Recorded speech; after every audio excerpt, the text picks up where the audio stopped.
Good morning, everyone. I'm calling the executive meeting to order.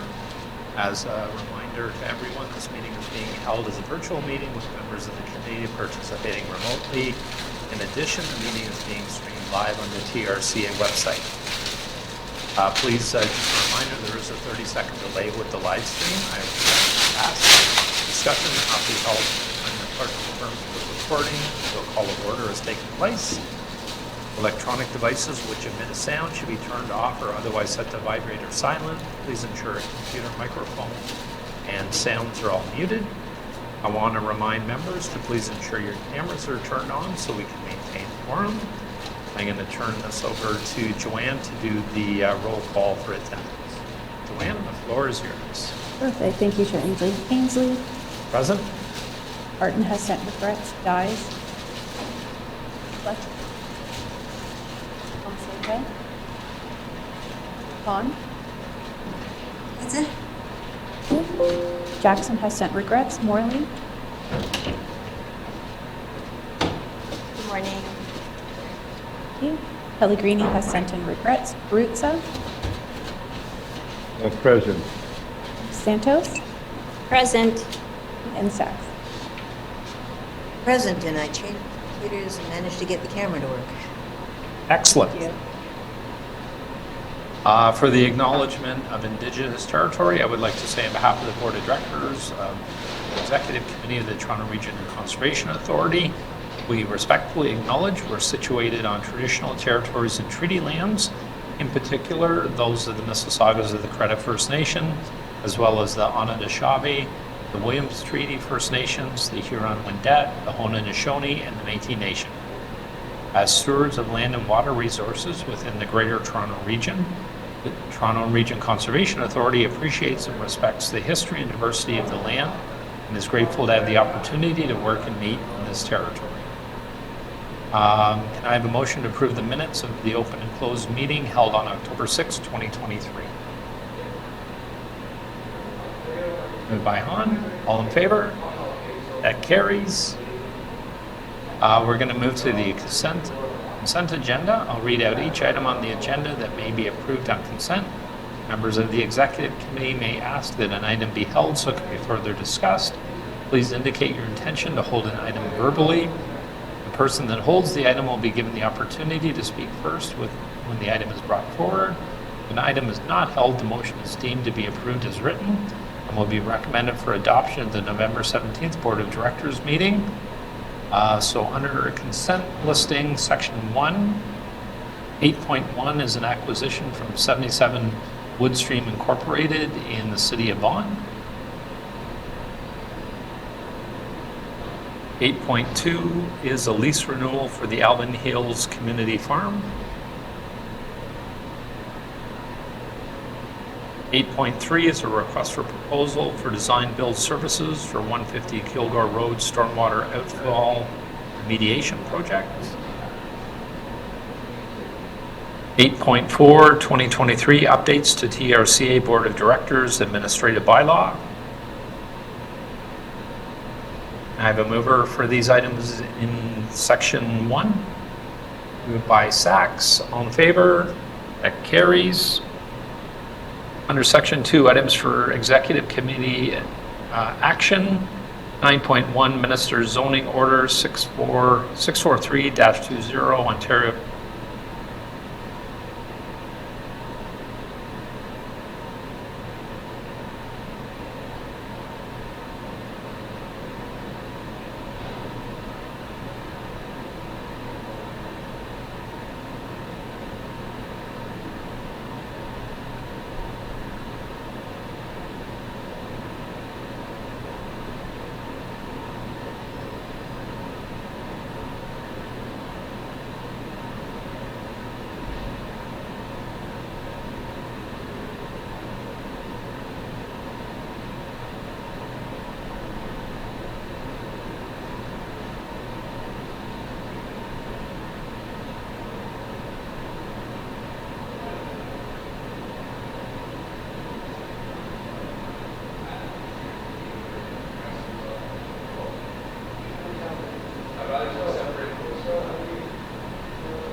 ministerial zoning order. We know that many of the ministerial zoning orders represented very bad planning, very bad environmental stewardship. We understand from the announcements made by the current Minister of Housing that he is reviewing the large number of ministerial zoning orders issued by his predecessor. And in those circumstances, should we wait and not approve any further environmental destruction authorized by ministerial zoning order until that review is complete? So thank you very much for the question, and I appreciate the question. I guess what we wanted to speak to is some of the additional context and then the specific aspect that requires a TRCA permission, and it is related to some of the previous approvals that are related to this property that was then, after those approvals from a secondary plan process and an appealed secondary plan that resulted in an Ontario Municipal Board LPAT decision. Subsequent to that, there was a zoning process. So Adam or Samir, do you want to speak to this, please? Yeah, thanks, John, and through the chair. Yeah, certainly the MZO that we're dealing with is really dealing with land use matters, height, density, things of that nature.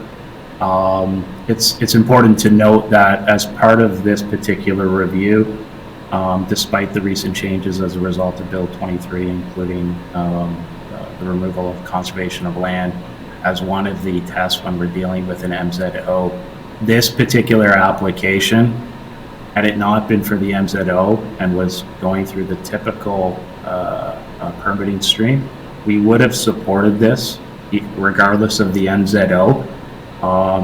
The particular components of this application include a roadway, servicing, a preliminary grading, and as part of that, there are some impacts to tableland, woodlands, and features of that nature. And as part of that, there is a compensation component that will be attached to the permit for this approval. So certainly those details will be forthcoming, but at the end of the day, we would have supported the application regardless of the MZO, and the MZO in this situation is really dealing with non-TRCA issues is how I would characterize it.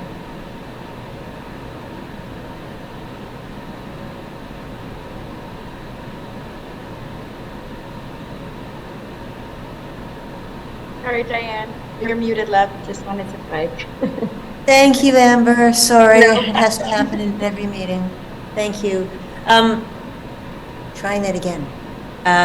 Thank you very much. That's really helpful. That answers my question on this specific MZO. I have a question more generally about the MZO review. Would you like me to raise it now or wait for new business? No, I think it's fine if you want to raise it now, Diane. Thank you. So my question is, given that the minister is allegedly doing a review, should we comment? Because there have been a number of the MZOs that TRCA would never have supported and which are harmful. It might be, it's a long shot. I know it's a long shot.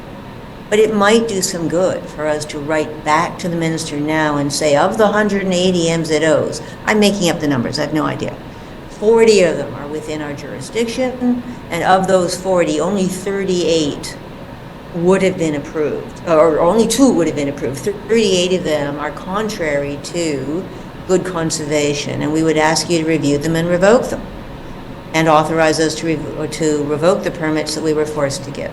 We could at least send that letter.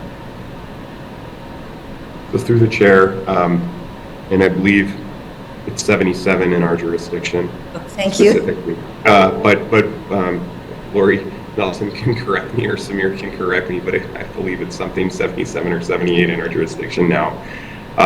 We have done a thorough review, and we are expecting the Auditor General to reach out, similar as to when they reached out related to the Greenbelt review. and the work as part of that. So we do expect that. We have a very detailed inventory. We have a lot of work that's gone into the previous report that we brought to the board on minister zoning orders in the jurisdiction, that at that point in time was probably the most comprehensive report on zoning orders at that point in time in Ontario. And then we are working on that. But Director Nelson, Lori, do you want to add to that, please?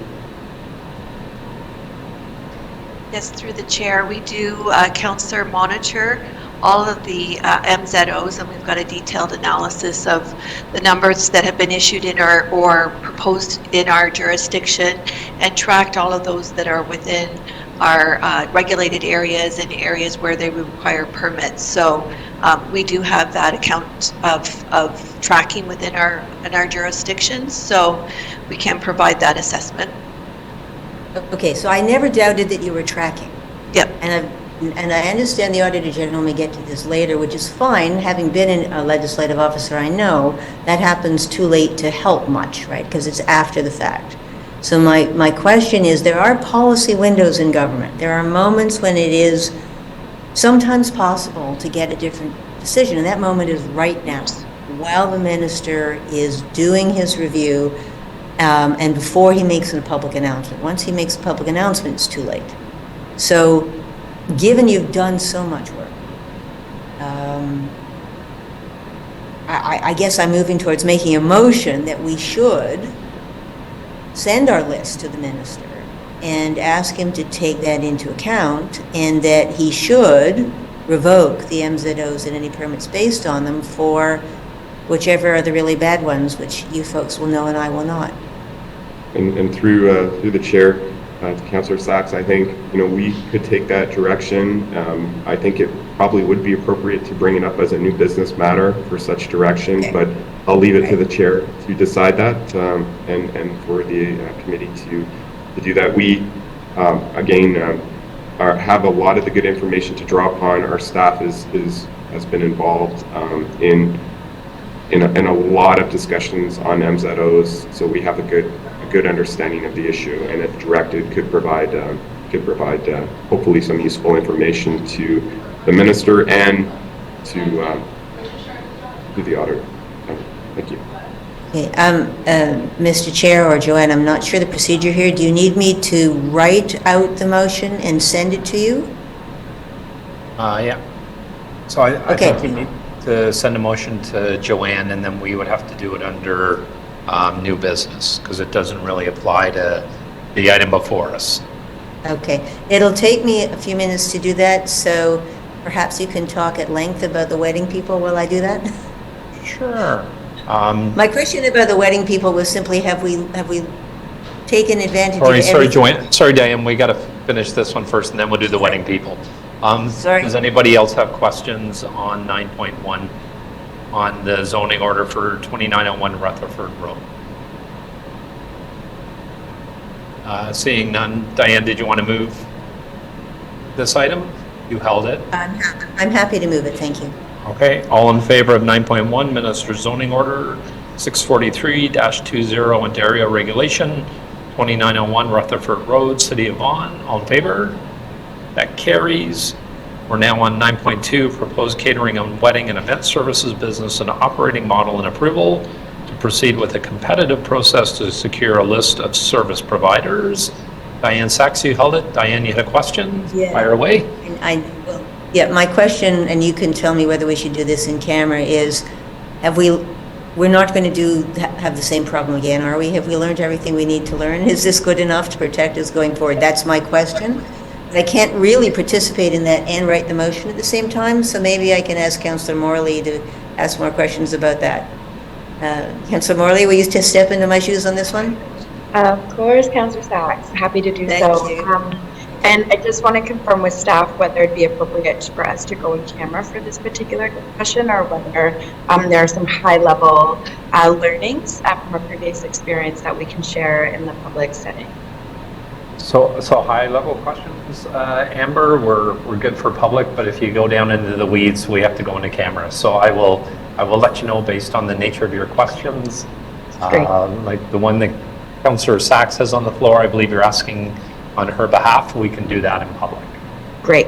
So why don't we do that? I think really just to start is, how has this new process, is it reflective of lessons learned of our previous experiences? Thank you very much for the question. I'm going to hand it over to our Director of Education and Training, Daryl Gray, to respond. Over to you, Daryl. Thank you. Thanks, John, and to the Chair. Thank you, Councillor, for that question. So the approach that we're taking is by having multiple vendors as part of a suite of offerings for the clients that are coming to our facilities. It does a couple of things. One is it does provide better options for our customers that do want to have events at our facilities by giving them a range of different service options, including different cultural options for their specific needs. We're also building in some sustainability options as well as social equity options for it. By having multiple vendors as well, it does also insulate us in some ways about having just one preferred vendor that does have the entire site to themselves. A key part of our work in this area, though, is in-housing the sales function as well, so that we then have better control over the booking and sales of our facilities. That was one thing we learned. Our existing provider has done well in terms of animating those spaces, but one of the things we do understand is that it is a complex environment to deliver weddings and special events within a museum or a natural science center. You need to have the ability to balance those two competing priorities off. So from our perspective, having those multiple vendors certainly insulates us from some of the challenges we faced in the past, and I expect that we'll have better performance from all those vendors going forward, just by our ability to sort of direct specific needs ourselves and give our clients better options. That's fantastic. And thank you, through the Chair, Daryl, to you and your team for the great work. Just in terms of, I guess, timelines and appreciating that this will go out and we'll sort of get some hopefully competitive bids back. When do we anticipate having new vendors in place to start to do this work? The current contract expires the end of 2024, so the new vendors will be in place for 2025. The season doesn't really ramp up until the spring, so there's a bit of runway there.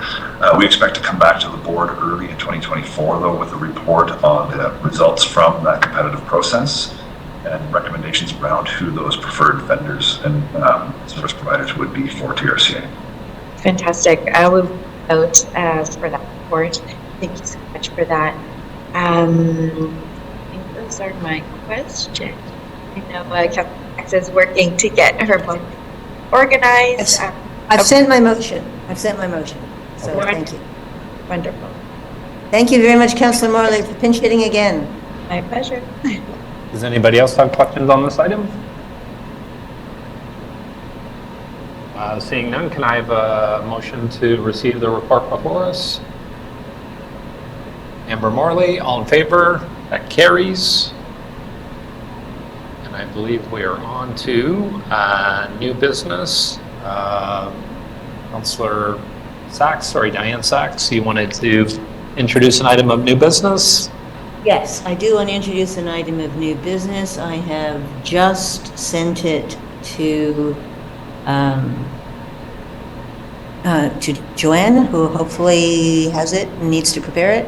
Yeah. Joanne, do you have the motion? Sure, through the Chair, I just received it, so I'm just going to put it in a Word document, clean it up a bit, and bring it up on screen. Okay. Thank you. The gist of my motion, surprise, surprise, is that given that the Minister of Housing is presently, has announced that he is presently conducting a review of all ministerial zoning orders, that a very large number of those ministerial zoning orders were issued within areas of the TRCA's jurisdiction, that a number of them compelled the TRCA to issue permits which are environmentally damaging and which the TRCA would not have issued without such compulsion, that we should immediately advise the Minister of Housing that we have comments that we would like him to take into account during his review of the MZOs, and then as quickly as possible send him those comments. The key is to try to let him know they're coming, and then to get them to him hopefully before the policy window closes. Thank you, Diane. Questions of the mover? Not hearing of any. Thanks, Diane. Motion is very much appreciated. I'm sure staff will get that together and off to the Auditor General. All in favor of the motion before Wait, us? wait, it's not for the Auditor General. This is for the Minister of Housing. Sorry, Minister of Housing. Thank you. My I'm apologies. fine if you copy the Auditor General, but the point All is to right. get it to the Minister of Housing. All in favor of the motion? And that carries. Our only other item of new business is just a reminder, our next meeting of the Executive Committee is on January 12th, 2024 at 9:30 a.m. via video conference. Motion to adjourn? So moved. Barutza? I'm happy to move that, Mr. Chair. Barutza. Thank you, Anthony. All in favor of adjournment? And that carries. Thank you, everybody. Have a great weekend.